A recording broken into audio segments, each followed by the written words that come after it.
መጥፎ መሆናችንን የሚነግረን አስተማሪ ያስፈልጋል።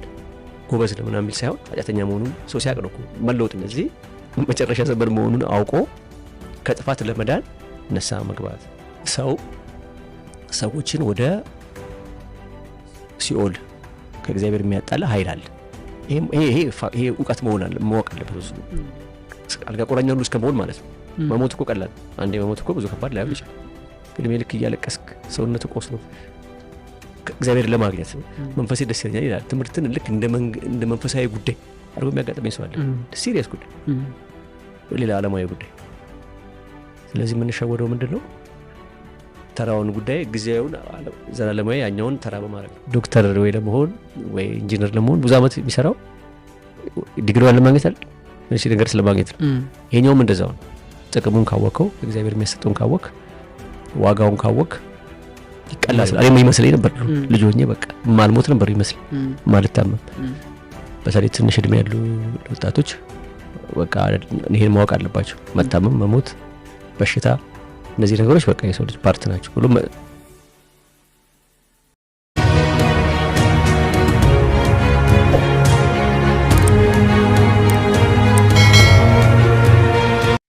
የሰው ልጅ በፈጥሯችን አስቸጋሪ ነን እና ጤነኛ ሆነ ሲኦል ከምትገባ በሽተኛ ሆነ መንግስት ነው የምትገባ ይሻላል። እሱን ከተጠቀምክበት ነው ነገሩ። ሰዎች ያው በሽታ ግልጽ ነው። በቃ ሰው ልጅ ብዙ በተለይ ወጣቶች የማይታመሙ ይመስላል። እኔ ይመስለኝ ነበር ልጅ ሆኜ በቃ ማልሞት ነበር ይመስል ማልታመም። በተለይ ትንሽ እድሜ ያሉ ወጣቶች በቃ ይሄን ማወቅ አለባቸው። መታመም፣ መሞት፣ በሽታ እነዚህ ነገሮች በቃ የሰው ልጅ ፓርት ናቸው ብሎ ራስን ማየትና ወደ ዘላለማዊ ህይወቱ ማሰብ ያስፈልጋል። ያን እነሱን በመድረስ የሚገኘውን ጥቅም ማወቅ አለባቸው። መንፈሳዊ ጥቅሙ ነው ያኮ ነው በቃ በደንብ ወደ ደግሞ እነሱን በትበድል ደግሞ እግዚአብሔር ያስጠይቃል። አንድ ሰው አሁን እግዚአብሔር በጣም የሚወደው ስራ መሆኑን ከእግዚአብሔር ዋጋ የሚያገኝበት ትልቅ በረከት የሚገኝበት ተጠቃሚ ሰው መሆኑን ካወቅ ቢደበድብህም በሽተኛው ትቀበላለህ፣ ደስተኛ ነው። አሁን አንድ ሰው ዶክተር ወይ ለመሆን ወይ ኢንጂነር ለመሆን ብዙ ዓመት የሚሰራው ዲግሪዋን ለማግኘት አይደል? እሺ ነገር ስለማግኘት ነው። ይሄኛውም እንደዛው ነው። ጥቅሙን ካወቀው እግዚአብሔር የሚያሰጠውን ካወቅ ዋጋውን ካወቅ ይቀላል ይሆናል ማለት ነው። ምንም ቢል ትሰራለህ ማለት ነው። እንደውም እየለመንኩት ትሰራለህ አንተ በጣም የፈለገ ቢሆን ለምን ነው የምትሰራው? እንደው ዋጋ ለማግኘት ስትል ማለት ነው። እኔ አንዴ አስታውሳለሁ በጣም ከግቢ ገብርኤል አንድ ያመጣናቸው አባት ኮተቤ ሆነን እንዲህ በህይወት የማረሰው ሰውን ይሄ እንደዚህ ተገምሷል ታውቃለህ? ይሄ እዚህ ጋር ተው እንጂ እንዲህ ወደ በጣም ጉርጓድ በቃ እዚህ ጋር እሺ። እና ቃው ለምኑት በቃ እና ሁሉ በቃ በጣም እና መጽሐፍ ቅዱስ ኢዮብን ነው በቃ የምታየው። ሌሎችም አሉ። አሁን በቅርብም አንድ ካንሰር እዚህ ጋር ጥርሷን ስትል ወደ ካንሰር ተለወጠ። የማይሆን ቦታ ተነገረ። ይሄ እንደዚህ ነው አፋ መዝጋት የማይችልም እንደዚህ ከባድ ከይዞች ድርጅት ስለመሰረተ መንግስት ሰማት አይገባም። የሚረዳው የሚገባው በስራው ነው፣ በእምነቱና በስራው ነው። የሚደነው በእምነት ነው። ደግሞ በቀልድም ደግሞ ከባድ ነው። እግዚአብሔር መቀልድ ደግሞ ከባድ ነው። በስራም ደግሞ ከልብ መሆኑን ማሳየት አለበት ለእግዚአብሔር። እኛ ትልቁን ጉዳይ ተራ እናደርገዋለን ማለት ተራውን ጉዳይ ደግሞ ትልቅ። አሁን አንድ ሰው ለሊት ተነስቶ ወይ 10 ሰዓት ይነሳል። አሁን ከተማው ውስጥ ሄደ ሁሉም ወደዛ ወደዚህ። ይሄ ምንድን ነው? ተራ ጉዳይ አይደል? ለሚጠፋ ነገር ምን ሆነ ነበር? ለዚህ ነበር አይደል? ነገርም ይላል ያ ሁሉ ሰው ለጠፊ ነገር መሄዱን ማወቅ ቢያቆኮ ትንሽ ቆም ይላል አይደል? ልክ እንደ ትልቅ ጉዳይ ማለት ነው የማይረባ ነገር የሆነ ዓለምን ለመገራበጥ ይመስላል ምንም ነገር ባዶ። ትልቁ ጉዳይ ግን እዚህኛው ላይ ግን ወደ ኋላ ይደባል። ጊዜ ላይ ይላል አንዳንዱ ሰው የሆነ መስሪያ ቤት ዋና ሊሆን ይችላል እኮ የሚሰራው ስራስ ምንድን ነው? ለምን የዓለም ፕሬዚዳንት አይሆንም? አገልግሎት ካልሰራ ያነሰ ስራ ነው እየሰራ ነው ወይ ቤተክርስቲያን መሪ ከሆነ እሱ በቃ ከዚህ የሚያንስ ነው። እሱ ደግሞ ከዛ ይበልጥ ነው። እርዳታ ያው ከመንፈሳዊ እንትኖች ትንሹ ነው። ለዚህ እኮ ነው ቅድም ጴጥሮስ አሁን በመካከላቸው ግጭት ይፈጠራል። በሐዋርያት ስራ ላይ እስራኤላውያንና ግሪኮች ዶዎች በደንብ አልተከፋፈለም ይላሉ ግሪኮቹ።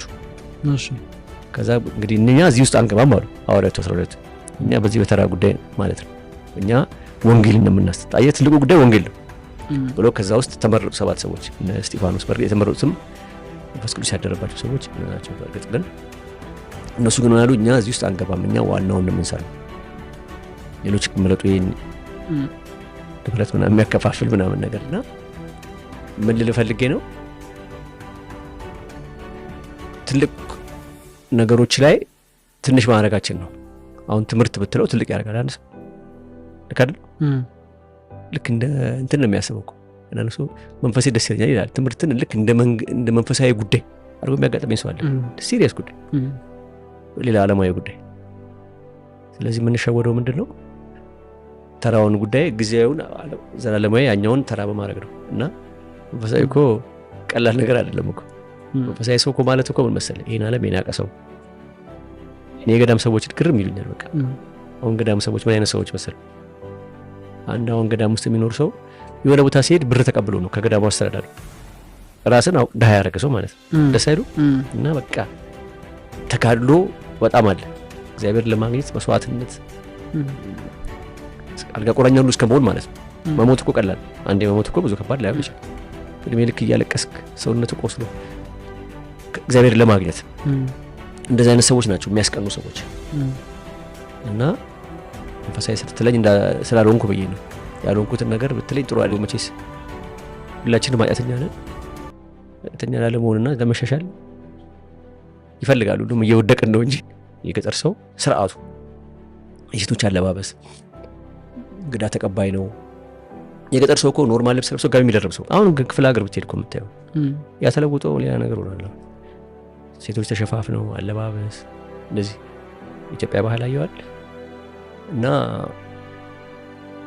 እንግዲህ ቅድም ችግሩ ምንድነው አይደል ያልከው? ቴክኖሎጂ እንግዲህ አንዳንዴ ምንድነው አንጠቀምበትም። ለምሳሌ ቴክኖሎጂ ስታየው ለመንፈሳዊ ነው ወር የምንጠቀምበት ለመጥፎ ነገር ወደ መጥፎ ያዘነብል የትኛው ነው በቴክኖሎጂ ተጠቅሞ መንግስት ሰማያት የሚገባው? በጣም ልክ ነው። አውሮፕላን ስለሄደ መኪና ስለሄደ ምንም የሚያመጣው ነገር የለም።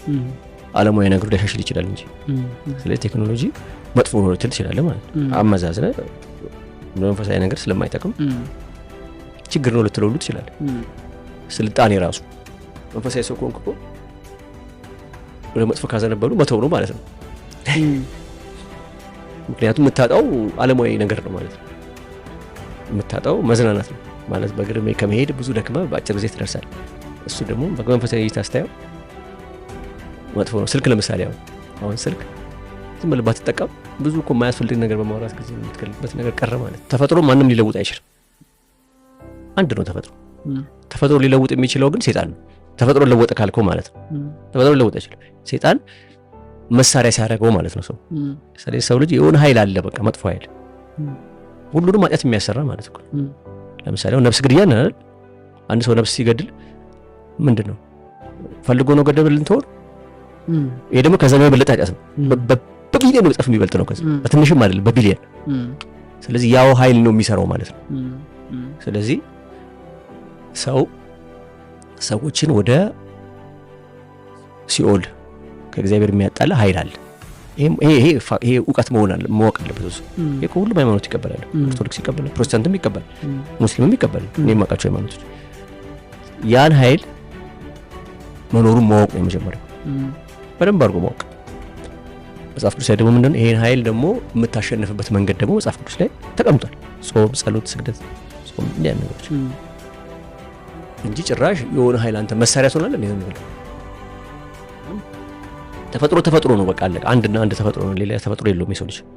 ግን የኃይል ግን በጣም መጥፎ ስለሆነ ሰዎችን መጥፎ ነገር ያደርጋል ማለት ነው። ይሄኔ መጥፎ ነገር ለምሳሌ አሁን እኮ ሰው መንገድ የሚደሰት ሰው አለ አይደል? ታዲያ እዚህ ላይ ምንድነው ተማሳይ እኮ ሎጂክ ነው መጠቀም ያለብን።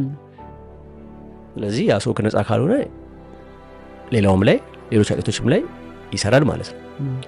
እንግዲህ ያለኝ ሐሳብ ይሄን ለዚህ መጨረሻ ዘመን መሆኑን አውቆ ከጥፋት ለመዳን ንስሐ መግባት የተበላሸ የመጨረሻ ዘመን መሆኑን ማወቅ። የመጨረሻ ዘመን ሲባል አሁን በጣም ከባድ ነው ይላል።